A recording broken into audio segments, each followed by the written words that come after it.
what is the elevator pitch of Cartesi in your own words? I think it's enabling people to do what they are not capable of doing on Ethereum by itself. Okay, of course, it works through a rollup. So it computes off chain and brings the information on chain afterwards. But it empowers the developers to do whatever they want with the technology that has been created since internet is a thing, right? So we're bringing the tools from Web 2 to Web 3 and in the best way possible. Welcome to the DevNTell podcast, where founders, hackers, and anyone in between showcase their products built on the bleeding edge of tech. Hey, GM. Hey, GM. How you doing, João? I'm good. What about you? I'm doing well as well. Thank you so much for joining us on this Wednesday. I know it's a little busy this time of year, so really happy to have you on today, man. Yeah, everyone in a rush for the holidays, but always good to have some space to breathe and talk a little bit, you know? Exactly. Thank you for having me. Of course, my pleasure. I've been digging a little bit into Cartesi, and it looks really, really dope. The fact that you can use almost any programming language to build smart contracts is a pretty neat concept to me. And I'm sure our audience as well. And I guess before we get into all those details, would you just like to give a brief introduction about yourself? Yeah, sure. My name is João, as you mentioned. I'm developer relations lead for Cartesi, developer advocacy lead. So I've been working in Cartesi, I think, for a little more than a couple of years now. I've been working with crypto a little while before that. And it's been a real nice journey. I think quick things about me. I love nerdy things, all nerdy things. I'm a tennis player. As you can see from my background, I love Lord of the Rings, you know? Love it.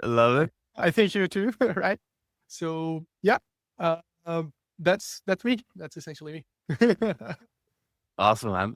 Yes. That I didn't know there was a extra Lord of the Rings element on the show today. Excellent. Yeah, exactly. I guess just curious, like how did you find yourself in the technology sector, and like what kind of led you to Cartesi? Yeah, I think since small, I had this tendency to the computer itself. My father worked with IT, and he was a developer. Then he started managing positions, but always very, very, very connected to technology. And so when I went to university, I was between technology and architecture. And I just think, I don't know, technology had a better market than architecture, right? And I really found myself in university. I started in computer engineering, then I moved to computer science. I had a very cool Apple opportunity internship, Apple Developer Academy. And there I met some friends who are my friends to this day and who I work with to this day, which is really, really nice. And yeah, that's how I started developing. And these friends are actually the ones that brought me to Cartesi, right? Because we've been so close since, and they've been in crypto for much longer than I do. I mean, they've been diving in it, I think, since 10 years ago, or I don't know exactly when, but I knew that some of them started working on this project called Cartesi. So I always heard about what Cartesi was, and I think it was around 2023, mid 2023, that I started talking to them to get a better understanding of how they actually did the things. And then I found that that's really interesting. That's a little different from what everyone else is doing. Okay, I think you have a nice path for Web3 right there. Let's try to dive heading in this thing. Yeah, amazing, man. Yeah, I think you chose a very fascinating field to enter. Um, just curious, like a lot of people's first exposure to blockchain and crypto is through like Bitcoin and Ethereum. Was that the case with you, or was your first interest Cartesi itself, and then everything else? No, actually, my first interest was a while ago with Ethereum, trying to understand how Ethereum worked. I remember there were some classes at university. I really tried to study to better understand it. I found it kind of limited at the time. And then in my previous work before Cartesi, I actually had the opportunity to work on a Web3 project for green energy tokenization, kind of like carbon credit, green energy credit. So I started to have to, I needed to get a better grasp for it. And then I started to see the real potential, real potential behind the thing, you know? So it was kind of through Ethereum, but I studied lots of different technologies there to see whatever fits best. And after I was finished, then I started thinking about Cartesi and I saw how would it have made my life easier. but the first contact was through Ethereum. Awesome, and that this is a great segue. Yeah, I guess what is the elevator pitch of Cartesi in your own words? I think it's enabling people to do what they are not capable of doing on Ethereum by itself. Okay, of course it works through a rollup, so it computes off chain and brings the information on chain afterwards. But it empowers the developers to do whatever they want with the technology that has been created since internet is a thing, right? So we're bringing the tools from Web 2 to Web 3 and in the best way possible, right?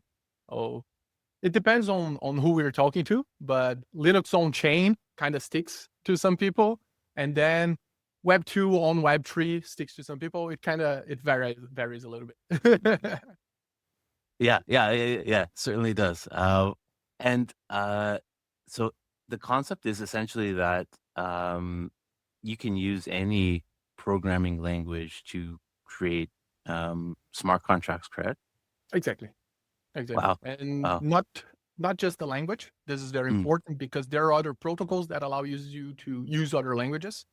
But the way we do it is running an instance of Linux inside the virtual machine that we created. That means you are not like transforming one language in another, right? More technically speaking, you're not transpiling or recompiling or doing any sort of this magic. What you're doing is you actually have a Linux environment. So anything that you can do on Linux, you will be able to do on it, which means you can also use different libraries. So you want to create a game, you can put the game engine right there. You're not just using the language, you're using the tools for it. You're working with AI models. You can put an AI library there, you are working with, let's see, you're working with a very complex financial application that you need to calculate linear regression. You can use mathematical libraries that will allow you to do that instead of rewriting the whole thing, recreating the whole thing on Solidity and doing it from scratch. We're keeping it simple and just allowing you to do your best with what you already know. Wow, that's quite the powerful construct. And yeah, like when you're describing the environment being like a solely Linux one, the first thing that popped in my head is like, oh, can I run maybe like a local AI model or something like side by side in the same container? And it's like, oh, you said it. It's like, oh, okay. Exactly. Yeah. There's a teeny tiny limitation, I would say, is that the computing power of the execution environment is limited, right? As any execution environment, so you would have to scale to get better performance. When we're talking about AI models, if we're talking about general AI, if we're talking about like linear regressions, we're talking about decision trees, we're talking about many different AI algorithms, AI solutions. we have templates for many of them on Cartesi. Of course, if you want to run a full LLM, a version of ChatGPT, that's much more costly because in general, you need big GPUs and it's much harder to do. It's something that every now and then we explore and play around with, but it's deep learning, deep AI is harder to deal with. It is, yes, and like the cost of RAM and GPU these days is through the roof. So Exactly. yeah. Exactly. Awesome. Yeah, I like to double click a little bit on some of the concepts surrounding Cartesi EVM. Starting with the Cartesi machine, can you give us a little a deep dive into what those are? Yeah, of course. The Cartesi machine itself is this more powerful machine, is this more powerful execution environment. Being very technical here, but trying to be fast to not bore anyone. We created an emulator that uses the RISC-V instruction set. So it operates like a RISC-V processor, but we have to make it deterministic because in the root of Web3, you have to be able to verify the computations. So deterministic as in for every input that you send given a state, you will always have the same output, right? So you can actually see what someone processed and actually verify it. So you can attest for the truthness of the computation, right? And yeah, so this is the whole magic. And for doing that, we had to kind of make many a very complex implementation of this RISC-V instruction set. But now in the high level explanation, we basically created a virtual emulator that allows you to run anything, given it's an open source processor. And for convenience, we put Linux on it for anyone to be able to get ready and start coding on the go. So use a familiar environment. Yeah, and that familiarity is huge. I know like a lot of people who do start in like smart contract development, for example, they gravitate towards Solidity, and if you have like some JavaScript or TypeScript knowledge under your belt, it's a little easier to pick up. But then like once you get into the nuances of it, and you get the gas golfing and this and that, and it's like, oh, it's not as straightforward as one might think. But yeah, this sounds very fascinating, and this concept of the Cartesi machines, they play a role in the grander scheme of things, right? With the actual rollup itself, the Cartesi rollup. Do you want to get into that a little bit to Yeah, tell us sure. about it? Yeah, I think for that, I would like to share my screen here a little bit let's to do it get a little bit in the. in the weeds. Yeah. Oh, also, don't be afraid to nerd out here. We're a bunch of developers on this show, so All right. get as nerdy as you want. It is. I'll do it then. Okay, so talking about Cartesi, one of the coolest things that I want to show you later here is that you can actually do with Cartesi. And one of our spotlights is running Doom on chain, right? So everyone runs Doom everywhere. People run Doom on Minecraft. People run Doom on Notepad++. And people were, I think it was 2023, doubting like, hey, how come no one ran Doom on Ethereum yet? And then this guy who's a developer for Cartesi, who's crazy good developer called Eduardo. If you ever play Tibia, you might have heard of him. But he actually managed to record the whole gameplay of Doom and replay it on chain to verify the gameplay of people. So anyone can actually run a game of Doom and verify it on chain. So you can attest for your gameplays. This is very cool for speedruns and other things. So we ended up seeing like this is just we ended up seeing that this is just a tip of the iceberg there is even the creation of this whole other solution that I will show later called Rives for gaming, but it's not just about gaming. So let's talk about the Cartesi machine and the Cartesi rollups, right? We mentioned the Cartesi machine. It's an execution environment and it's deterministic, right? So for every input that we give, we have to get a specific output. And that should be really, really simple. It should be obvious and it should be just that. But when you're picking your execution environment for whatever you're developing, you have to consider so many things, like what you're optimizing for, what kinds of dApps people are going to be running. You're going to have to think what kind of languages your developers are going to be using, what kind of resources they will leverage, will they need introspection, containerization, is there a need for instant composability, right? So you run your app, you need every other app to be able to see the result of it immediately. Can you tolerate fast finality? So we created this environment, which for us, at least, it sounds like right now it is the best execution environment for Web3. We call it B. So this is our mascot. It's a B. And we think it's so good, right? As I mentioned, because of the things that I mentioned, Linux and more power in the CPU than the EVM or other environments can provide still, right? It does not use GPUs, just CPUs. So it's limited in that sense, but it's far, far better than any other option that is out there right now. So I like to think of the advantages of Linux, not only that you can run everything that has been made so far, but you are also going to be able to run everything that will be made in the future.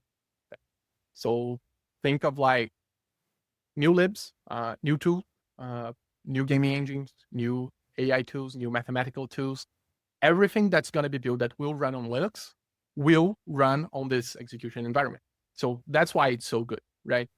There's also the difference of do you know that story about the space race where people were just trying to develop this amazing pen that was able to actually write in outer space?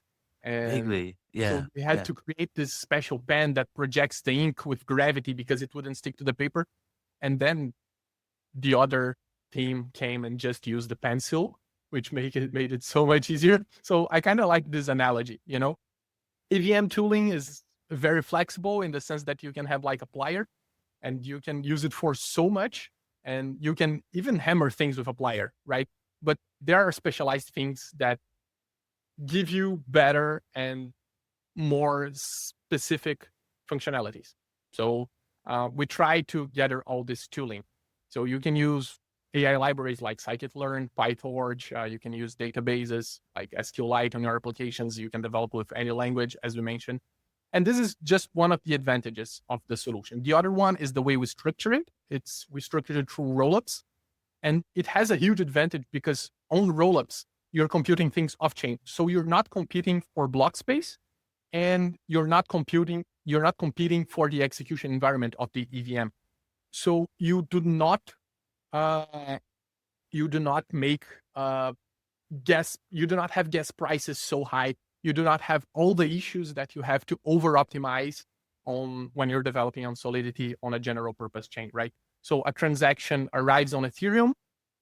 The Cartesi Appchain will get these inputs. It will process whatever, and it will settle back on Ethereum. If we think about how multiple apps work, let's say we have a gaming app chain on one side and a machine learning PyTorch app on the other side. And there are many validator nodes for each, but each of them only validate the applications that interest them. They don't have to validate everything. So they're not kind of stuck in the general purpose environment. They work separately, and one does not compete with the other. So rollups allows us to scale like this. Application-specific rollups allows us to scale like this, right? Of course, you can also play around it with other protocols. So you can use different sequencer, different data availability layer. So you have different performance, faster confirmation times, and you can mix and match however you want, right? So these are the two key things for Cartesi rollups: app-specific rollups and the Linux environment that allows you to do anything without competition. So we built some things that were very cool. I mentioned Doom already, but we built a game called Bubble Wars, which is very fun, that you pay gas to move your bubble. And if it hits another bubble and it's bigger than it, it actually consumes it. And so you get the tokens that the other guy has, right? So whenever you move your bubble, it's trying to eat your other bubbles by paying tokens, but you can always get more tokens because you're eating someone else. So it becomes kind of like a crazy degen massive multiplayer game. Have you ever played SimCity? I think Yeah. everyone played SimCity. We actually managed to put it on chain as well, so people can create their own cities, and you deposit some tokens to start playing. And if your city makes money, you make money. If your city loses money, you lose money. That's also very cool, and it's actually a real use case. We have some social applications as well. Co-writing, where you can actually share the revenue with different proportions, and this calculation can only be made, of course, because of complex computations that the machine can process. Or even a drawing canvas where you can actually check for the steps in the drawing of the person. So you can actually see that the NFTs that you're minting were created in the platform. You can prove the creation of the NFT, not only mint it, but mint it with the whole history of the drawing, which is very fun as well. And of course, some machine learning templates, as I mentioned, biometrics classifier, iris classifier, which are very common data sets. Lilium, that a friend of mine built, which is for carbon credit. It's a carbon credit solution that uses AI to verify forests, which is very nice. And you can see much more solutions on Rollup Lab. I will show one real quick here. This is called Rives, right? It's what came from Doom that I showed. And now it has so many more games that you can play. This is my favorite one. It's called Blade Bomber. So I will just do a small playthrough of it here, and you can see the kind of complex games that you can run here. So I am an adventurer on a dungeon right now, actually killing monsters. And people are able in this application to create their own game and sell their own games. And all of these games run in a template that run in this emulator for Rives. And you can then submit your playthroughs, and it's all verified. So speedruns, contests, lots of things can happen here. And just to show how easy it is to develop here, I have this playground application, which is basically a template it's a website tutorial for you to learn how to develop with Cartesi. Kind of like Crypto Zombies is for Ethereum. And you can see here, let me do some zoom in just for people to be able to read better if they are on their screen. And you can see here that there's an explanation of like, this is where your inputs come from. So whatever you send to Ethereum will hit this handle advanced function right here, right? So let me just decode the data that is coming from Ethereum. So I'm going to do a hex to string on the data payload, and I will console.log the decoded variable. And I can just run it, and I can actually do a console log of whatever I decoded, right? If I want to do other things, if I wanted to do let a equals 2 plus 4 and just console log it as well, I can. So I can just play around however I want inside Cartesi, and I can do whatever I want here. I can run a full game engine like you just saw with Rives, or I can run an AI model. I can run complex mathematical computations. I can run a full marketplace, whatever you want to do. Really, it's you're free to do whatever you want. And as you can see, I'm just coding here with JavaScript, so it's really that easy and that immersive. You can just import libs, import tools, and feel free to do it. And that's it. That's the showcase, the speed run on Cartesi. What it is, a good example, and how you can develop with. That's amazing, man. Like, I'm not gonna lie. And every time that you're, for example, like you're working with that example tutorial, when you run the code, do you have to pay any gas to have that code execute, or is that all like locally sandboxed? For the tutorial, is completely sandboxed. The way it's running now, it's simulating the Cartesi machine on the web browser. We can actually put the whole Cartesi machine in the web browser, but it's just an emulated version for now. Yeah, for sure. And yeah, I guess you showcase people like all these amazing capabilities of Cartesi. Are there any SDKs, frameworks available for developers to easily get up and running with Cartesi? There is. We actually developed the CLI team developed an amazing CLI for Cartesi where you can bootstrap different apps from templates. So you can already have a head start, just like the template I showed in JavaScript. You can have a head start with Python, Ruby, C++, Java, TypeScript, Rust, Go. I don't know if I mentioned them already or I'm already repeating, but so many different languages that are already available for you. And this SDK allows you to run your apps locally. You can send inputs. You can emulate sending inputs. You have the whole environment running on your machine based on Foundry, right? But it's all ready to go. It's just a simple command like Cartesi create. You create a template. Cartesi run. You will run your app, and then when it's everything ready, you can just do Cartesi deploy. And there are high-level frameworks for a few languages as well already. We have high-level frameworks for Rust, Go, JavaScript, TypeScript, Python. So they make your experience so much easier, right? They already handle inputs, outputs, asset deposits, lots of different things. Awesome. Let's see. I want to see if there's any questions from the crowd. Let's see. Lucas asks, are there any plans to add support for Java in the CLI? If not, is it something that he could do himself somewhat easily? He's a Java dev.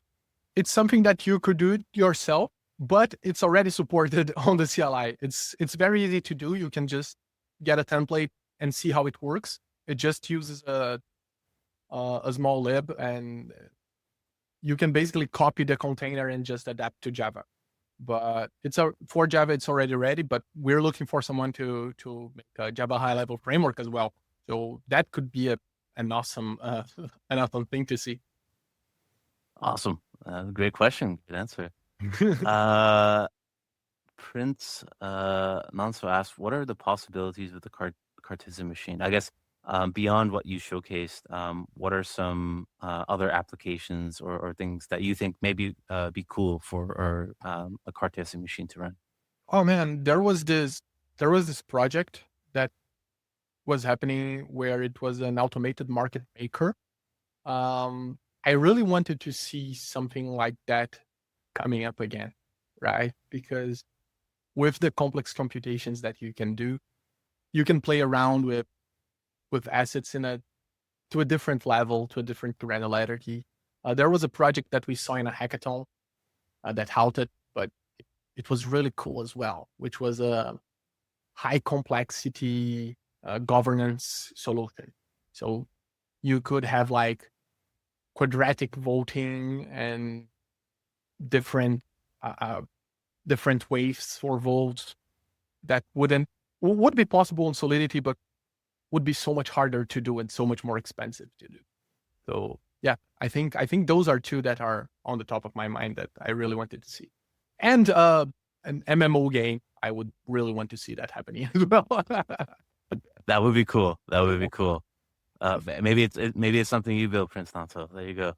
Yeah, please do. I mean, yeah. I mean, the holidays. Some people like to build, even though you should technically really rest. But yeah, why not? Why not take a stab at it? Um, yeah, and as we're kind of approaching time here, just got a couple more questions for you before we let you go. Um, can you share anything in the roadmap for Cartesi, perhaps coming up in 2026? Anything exciting Yeah, you can reveal? yeah. We are developing the new version of the SDK, the Node V2. It's gonna have a much more interesting developer experience. First thing is now it's going to include our fraud proofs algorithm. So your computation will actually be proven, right? It's going to be verified, right, through our fraud proofs, which is very nice. So you do inherit Ethereum security. And it does come with lots of new convenience features that are really cool. So before we used GraphQL and JSON RPC, and now we're kind of unified in JSON RPC. So it's more straightforward. Web3 developers have a better understanding of it. They're quick to get on the get-go, which is really nice as well. And yeah, some things that are going to be able to, people are going to be able to follow their computations. Like they're going to get instant confirmations on their applications, but they will also be able to follow up the disputes from our fraud proofs, which is really cool. And and there are some apps that I'm really looking forward. People are discussing some apps to build, and I'm looking really forward to see them coming to life. Amazing. Yeah, sounds like a lot of exciting stuff. And Yeah. we'll be on the lookout for all that. And for the developers and audience members here who are interested in getting started with Cartesi, what's the best way for them to do that? Where would you recommend they start? I think they should always take a look at our Discord. We are an open source project, and we are open source to the level that even our discussions are in the open, right? So we have a whole R&D section on Discord that anyone can follow, where we actually discuss the next steps. We discuss how we're gonna do things and what are the best strategies and best, right? So follow us on our Discord and participate and engage on the discussions, because that's where the things happen. And of course, our X is also very active. Thanks for our awesome marketing team. Then, yeah, I think those are the two key places. Excellent. Yes, and we'll have that information for you in the description below of wherever you're watching and listening to this podcast today. And with that, just want to thank you so much, João. It was a pleasure having you on the show, learning all about Cartesi. It's really, really, really cool. Like, I'm a nerd myself, and I was kind of nerding out when you start the show Doom on Chain. Like, oh my gosh. Yeah, yeah. That's insane. Yeah, exactly. But yeah, just want to wish everybody a very happy Wednesday, happy rest of the week, happy holidays for folks, and yeah, we'll catch you back here for another great episode of DevNTell on Friday. But yeah, João, thank you again. I really appreciate you taking the time out of your day to join us today. Thank you so much for having me here. This was awesome, and yeah, happy holidays to everyone. Awesome. All right, all. Have a good one. Cheers. If you enjoyed this episode of DevNTell, be sure to subscribe to never miss an episode. Till the next one, cheers.